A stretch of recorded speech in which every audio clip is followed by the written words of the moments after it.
Hello guys, current affairs funda में आप सभी का स्वागत है। मैं हूं आपके साथ अभिषेक शर्मा और आज के इस वीडियो सेशन में हम 18 फरवरी तक के सभी इंपॉर्टेंट करंट अफेयर्स कवर करने वाले हैं। हमेशा की तरह आप इस वीडियो को अंत तक जरूर देखिएगा, आज भी आपको काफ़ी कुछ जानने के लिए मिलेगा। साथ ही गाइस, इस सेशन को शुरू करने से पहले आप सभी को बताना चाहूँगा, यदि आप हमारी daily current affairs PDF, weekly PDF, monthly PDF और हर महीने के banking and economic awareness PDF चाहते हैं तो करंट अफेयर्स फंडा का ईयरली मेंबरशिप प्लान आप ज्वाइन कर सकते हैं। इसका लिंक आपको वीडियो के डिस्क्रिप्शन में या फिर फर्स्ट कमेंट में मिल जाएगा।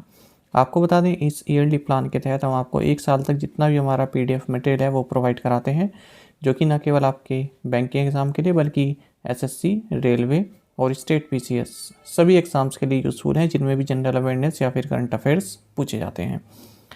तो आप इन PDFs को डाउनलोड कर सकते हैं और प्रिंट आउट भी निकलवा सकते हैं। चाहे तो आप करंट अफेयर्स फंडा ऐप से पढ़ सकते हैं या फिर अपने लैपटॉप या सिस्टम की मदद से वेब एक्सेस भी कर सकते हैं। तो कोई भी अगर आपका डाउट होगा हमारे इस PDF कोड संबंधित तो कमेंट बॉक्स में अवश्य लिखिएगा। चलिए फिर करते हैं शुरुआत इस वीडियो सेशन की। सबसे पहले आज का क्वेश्चन देख लेते हैं, इसका आंसर आपको कमेंट बॉक्स में करना है। The minister for civil aviation Jyotiraditya M Scindia laid the foundation stone of Rewa airport in which state. नागरिक उड्डयन मंत्री ज्योतिरादित्य M सिंधिया ने किस राज्य में रीवा हवाई अड्डे की आधारशिला रखी है? ऑप्शंस हैं गुजरात, राजस्थान, उत्तर प्रदेश या फिर मध्य प्रदेश। काफ़ी स्ट्रेट फॉरवर्ड क्वेश्चन है। यदि आप जानते हैं रीवा सिटी या फिर रीवा डिस्ट्रिक्ट किस राज्य में है तो सिंपल क्वेश्चन है। तो जल्दी से आप इसका आंसर कमेंट बॉक्स में कर दीजिए, फिर आगे बढ़ेंगे। और करंट अफेयर्स फंडा को आप टेलीग्राम पर जरूर ज्वाइन कर लीजिए। यहाँ पर हम regular current affairs quiz, static quiz post करते रहते हैं। इसी नाम से हमारा चैनल है, करंट अफेयर्स फंडा नाम से।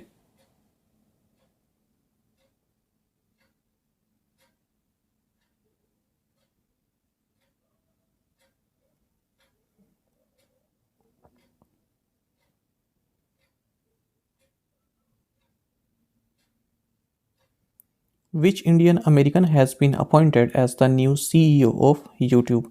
किस भारतीय अमेरिकी को यूट्यूब का नया CEO नियुक्त किया गया है? ऑप्शंस आपके सामने हैं। सही आंसर ऑप्शन ए है, नील मोहन। आपको जानना चाहिए, इंडियन अमेरिकन नील मोहन ये यूट्यूब का चार्ज ले चुके हैं। आपको बता दें, chief executive officer of YouTube के तौर पर इनको प्रमोट कर दिया गया है। ऐसा क्यों किया? क्योंकि यूट्यूब की जब तक CEO रही सुसान वोजिस्की, ये एक पॉलिश नेम है, और इन्होंने यूट्यूब के CEO पद से हटने का फैसला कर दिया है। आपको बता दें, 25 साल पहले गूगल की शुरुआत इन्हीं सुसान वोजिस्की के गैराज से हुई थी। सबसे पहले गूगल ने अपना ऑफिस इनके गैराज से ही शुरू किया था। आपको बता दें, नील मोहन इन्होंने गूगल को साल 2008 में ज्वाइन किया और अब तक ये चीफ प्रोडक्ट ऑफिसर के तौर पर यूट्यूब में कार्यरत हैं। अब इसी के साथ नील मोहन ने उन इंडियन अमेरिकन पर्सन्स या फिर CEOs को ज्वाइन कर लिया है जो कि US बेस्ड ग्लोबल कंपनीज़ के CEO हैं या फिर हेड हैं। जैसे माइक्रोसॉफ्ट CEO हैं Satya Nadella, Adobe CEO Shantanu Narayan, alphabet CEO सुंदर पिचाई, साथ ही लक्ष्मण नरसिम्हा ये स्टारबक्स के CEO हैं, और राज सुब्रमण्यम ये फेडेक्स के CEO हैं। और बाकी आप जानते हैं, पेप्सिको की CEO रही हैं इंदिरा नुई, 12 साल तक। 2018 में इन्होंने स्टेप डाउन कर दिया था।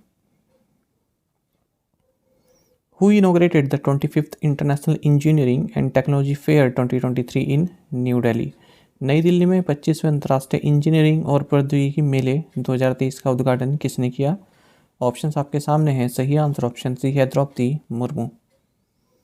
तो भारत की राष्ट्रपति द्रौपदी मुर्मू ने न्यू दिल्ली में 25th international engineering and technology fair IETF को इनोग्रेट किया है। आपको बता दें, ये 16 से 18 फरवरी के बीच ऑर्गेनाइज किया गया प्रगति मैदान में।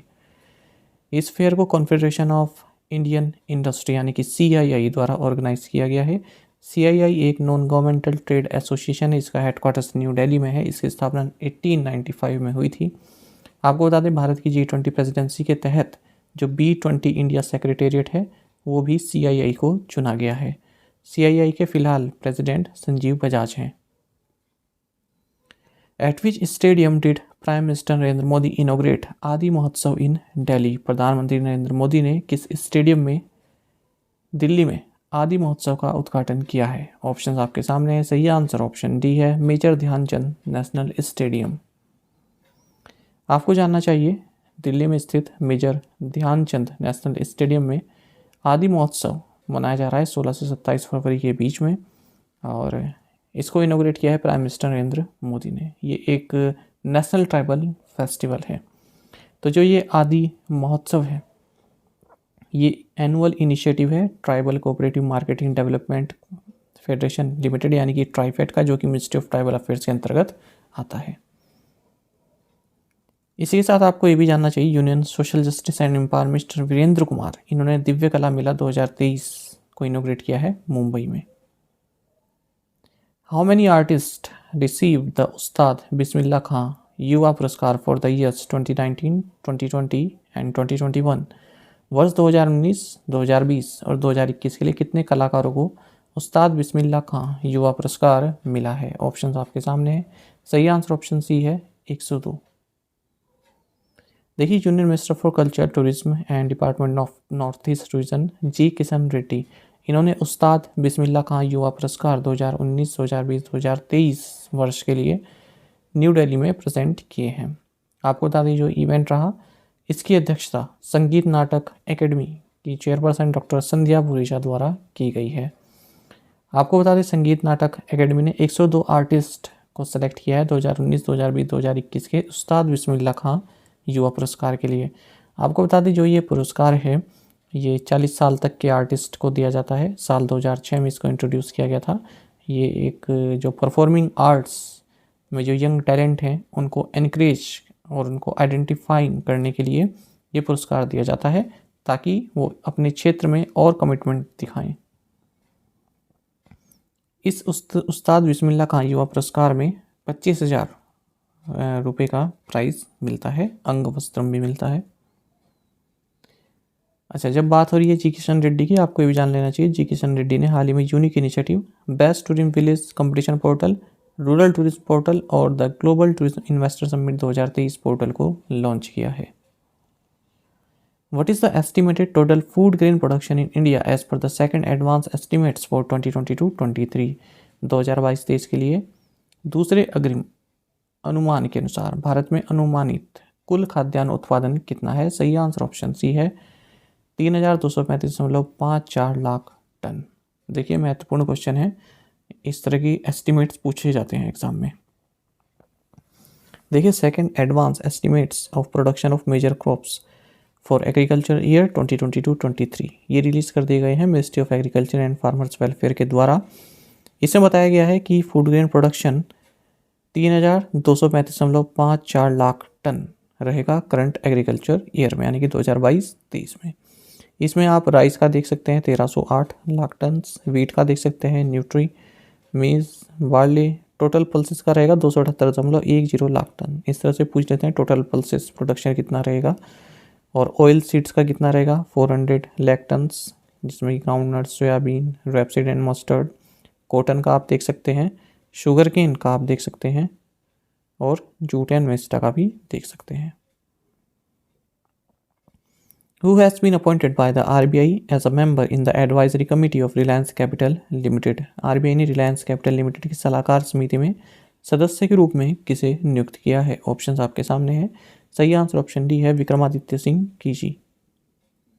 देखिए रिजर्व बैंक ऑफ इंडिया ने 7 दिसंबर 2021 को एक एडवाइजरी कमेटी बनाई थी, किसके तहत? Rule 5C of insolvency and bankruptcy rules 2019 के तहत, ताकि जो भी कंपनीज हैं या कॉरपोरेट हैं जो इंसॉल्वेंसी रेजोल्यूशन प्रोसेस के तहत लिए जा रहे हैं, तो उससे संबंधित जो भी ऑपरेशंस हैं उस बारे में एडवाइस देने के लिए एडमिनिस्ट्रेटर को इंसॉल्वेंसी संबंधित एडवाइस देने के लिए एक कमेटी बनाई थी। तो इस कमेटी में श्रीनिवास वरदराजन भी थे। हाल ही में इन्होंने रिज़ाइन कर दिया है, तो इनके बदले रिजर्व बैंक ऑफ इंडिया ने इस कमेटी में विक्रमादित्य सिंह कीशी को चुना है। तो इस तरह से अब जो कमेटी की बात करें तो इसमें संजीव नोटियाल हैं, प्रवीण पी कातले हैं और विक्रमादित्य सिंह कीची हैं। आपको जानना चाहिए जो एडवाइजरी कमेटी है ये जो रिलायंस कैपिटल लिमिटेड का जो इंसॉल्वेंसी रेजोल्यूशन प्रोसेस है उससे संबंधित जो पूरा ऑपरेशन है उसके बारे में एडवाइस देगा एडमिनिस्ट्रेटर को। Which edition of joint military exercise Dharmakarjan between India and Japan is being conducted in Japan from 17 February to 2 March 2023? Bharat और जापान के बीच 17 फरवरी से 2 मार्च 2023 तक संयुक्त सैन्य अभ्यास एक्सरसाइज धर्मकार्जन का कौन सा संस्करण जापान में आयोजित किया जा रहा है? ऑप्शंस आपके सामने है। सही आंसर ऑप्शन डी है फोर्थ। आपको जानना चाहिए एक्सरसाइज धर्मकार्जन का फोर्थ एडिशन, ये एक जॉइंट मिलिट्री एक्सरसाइज है इंडिया और जापान के बीच। इसे कैंप इमाजू शिगा प्रोविंस जापान में 17 फरवरी से 2 मार्च 2023 तक ऑर्गेनाइज किया जा रहा है। महत्वपूर्ण है कि भारत की ओर से कौन पार्टिसिपेट कर रहा है, तो इंडियन आर्मी की गढ़वाल राइफल्स रेजिमेंट के ट्रूप्स इसमें पार्टिसिपेट कर रहे हैं। इससे पहले आगे बढ़े बीपीएससी क्वेश्चंस देख लेते हैं जो कि हम पिछले कुछ दिन से देख रहे हैं। Which month of the year is celebrated as Rashtriya Poshan Maah और national nutrition month under the Poshan Abhiyan of the government of India? आप सभी जानते होंगे। What was the theme of the world space week 2022? ये मुझे क्वेश्चन काफ़ी अच्छा लगा, बहुत महत्वपूर्ण क्वेश्चन है ये। तो इसका थीम पूछा गया था, आपको कराया भी गया है। देखिए जितने भी क्वेश्चन पूछे गए थे इसमें सब कराए हुए हैं। तो ये पूछा गया था क्वेश्चन, ये भी कराया हुआ है। ये वीक वाला तो काफ़ी कॉमन क्वेश्चन है जो पोषण माह है। What percentage of the defense capital procurement budget has been earmarked for domestic industry in financial year 2023-24? वित्तीय वर्ष 2023-24 में घरेलू उद्योग के लिए रक्षा पूंजी खरीद बजट का कितना प्रतिशत निर्धारित किया गया है? ऑप्शंस आपके सामने है। सही आंसर ऑप्शन डी है 75%।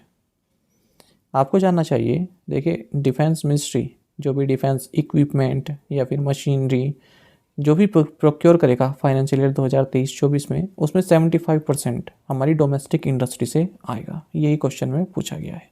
2022-23 में 68% आया था और अब 75% आएगा। तो ऐसा रक्षा मंत्री राजनाथ सिंह ने ऐलान किया है बंधन सेरेमनी जो कि 14th एरो इंडिया जो बेंगलुरु में हुई इसके दौरान जो है आयोजित की गई। अगर हम बात करें फिजिकली 23-24 के तहत, तो मिनिस्ट्री ऑफ डिफेंस के लिए जो टोटल बजट एलोकेट किया गया है वो 5.94 लाख करोड़ रुपीस का है, जो कि टोटल बजट का 13.18% है। और इसमें जो कैपिटल आउटले है उसके लिए 1.63 लाख करोड़ रुपीस रखा गया है मॉडर्नाइजेशन एंड इंफ्रास्ट्रक्चर डेवलपमेंट के लिए। अच्छा, हाल ही में जो ये एरो इंडिया हुई है ना बेंगलुरु में, इसमें कुछ एग्रीमेंट्स साइन किए गए हैं, उनको आप देख लीजिएगा। मैंने यहाँ पर लिस्ट दे दी है, इतने महत्वपूर्ण नहीं है पर एक दो बार पढ़ लीजिएगा, कुछ पता नहीं क्या पूछ लें, ठीक है। एक दो बार देख लेंगे तो आप समझ जाएंगे। स्क्रीनशॉट भी ले सकते हैं आप। The Union Cabinet has approved the signing of MOU between India and which country for cooperation in the field of agriculture and allied sectors?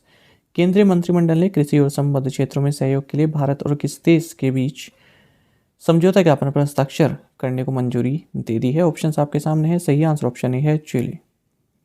देखिए यूनियन कैबिनेट जिसकी अध्यक्षता प्राइम मिनिस्टर नरेंद्र मोदी ने की, इन्होंने एक MOU को अप्रूव कर दिया है। ये MOU government of the republic of India और government of the republic of Chile के बीच में है, जिसके तहत ये एग्रीकल्चर एंड एलाइड सेक्टर्स के फील्ड में कोऑपरेशन करेंगे। 2 और MOUs के लिए सहमति दी गई है यूनियन कैबिनेट द्वारा। यह है government of republic of South Africa के साथ इंडियन गवर्नमेंट का, किससे संबंधित? Cooperation in disability sector. दूसरा है institute of chartered accountants of India का institute of chartered accountants in England and Wales के साथ। इस MOU को भी अप्रूव कर दिया गया है।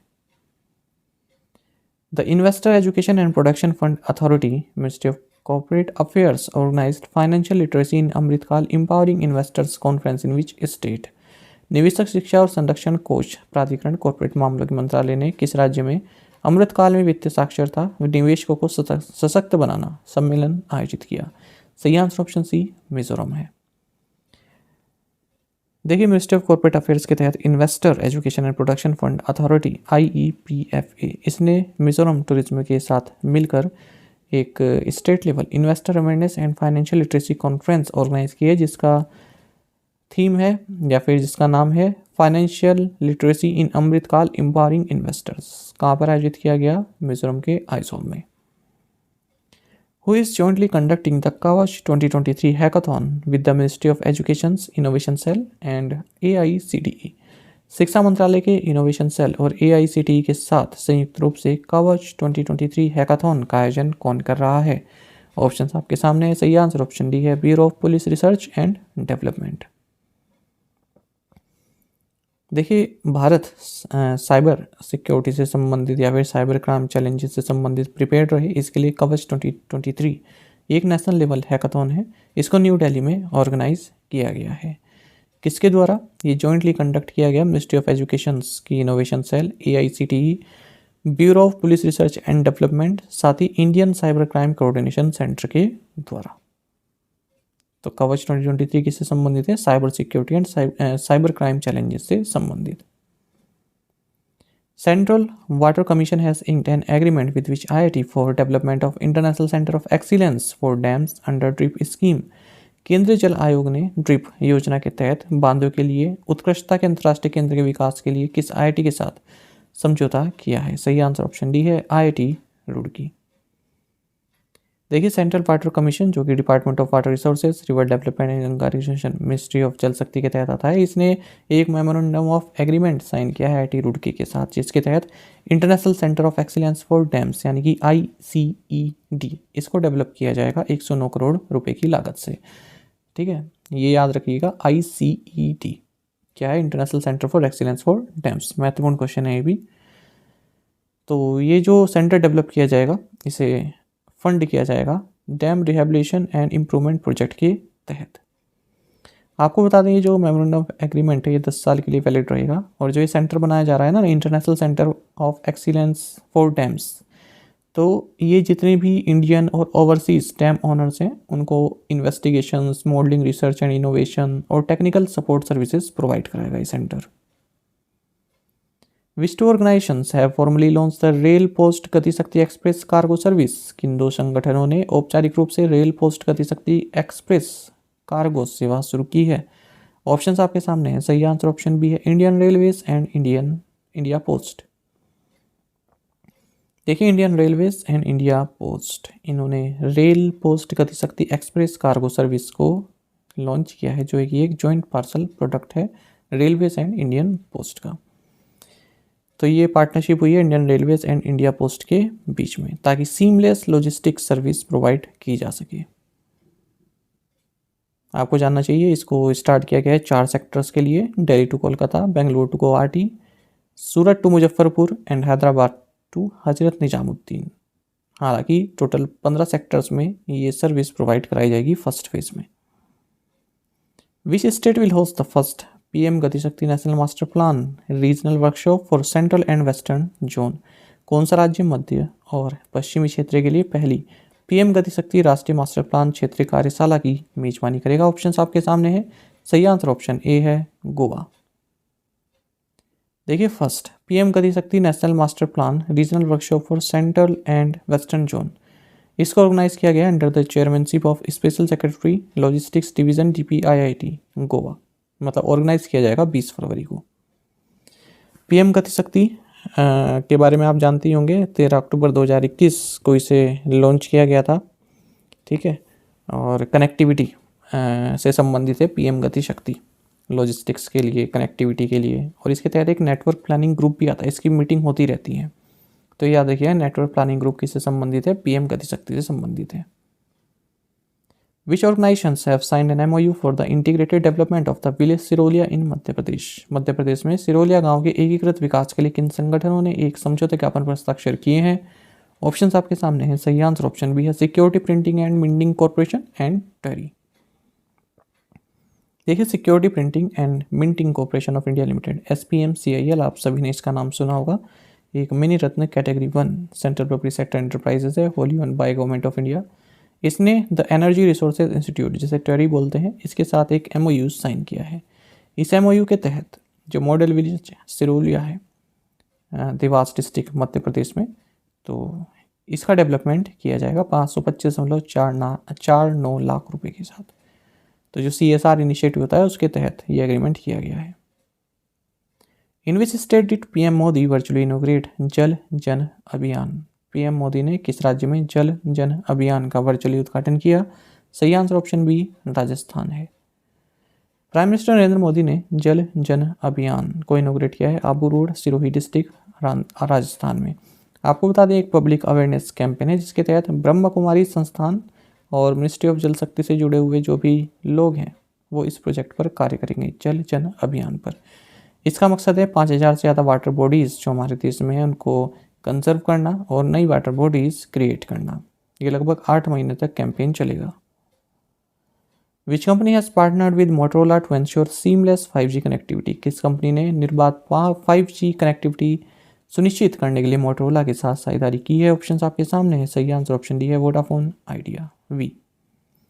देखिए वोडाफोन आइडिया, इसके सीईओ अक्षय मोंद्रा हैं। इन्होंने पार्टनरशिप की है मोटरोला के साथ ताकि जो मोटरोला के 5th जनरेशन स्मार्टफोन है उनमें 5G कनेक्टिविटी अच्छे से प्रोवाइड की जा सके। हालांकि मोटरोला ने कुछ अपने लेटेस्ट मॉडल्स जो हैं उन पे V5G नेटवर्क को टेस्ट भी किया है।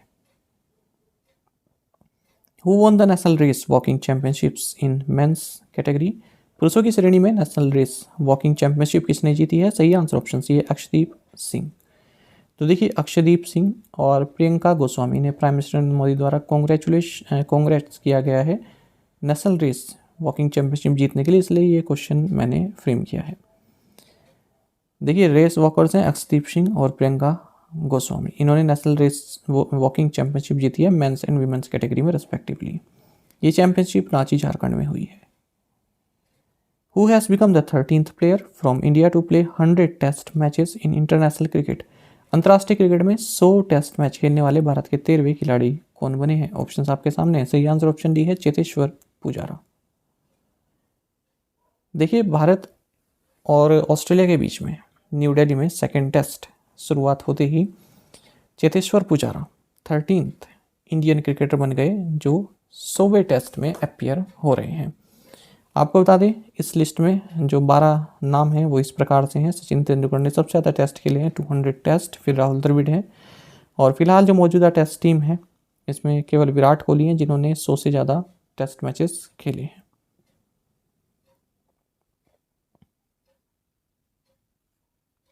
प्रीवियस असाइनमेंट क्वेश्चंस के आंसर हम देखेंगे। Ebrahim Raisi is the president of which country? Iran. Boeing is an aircraft company from which country? United states.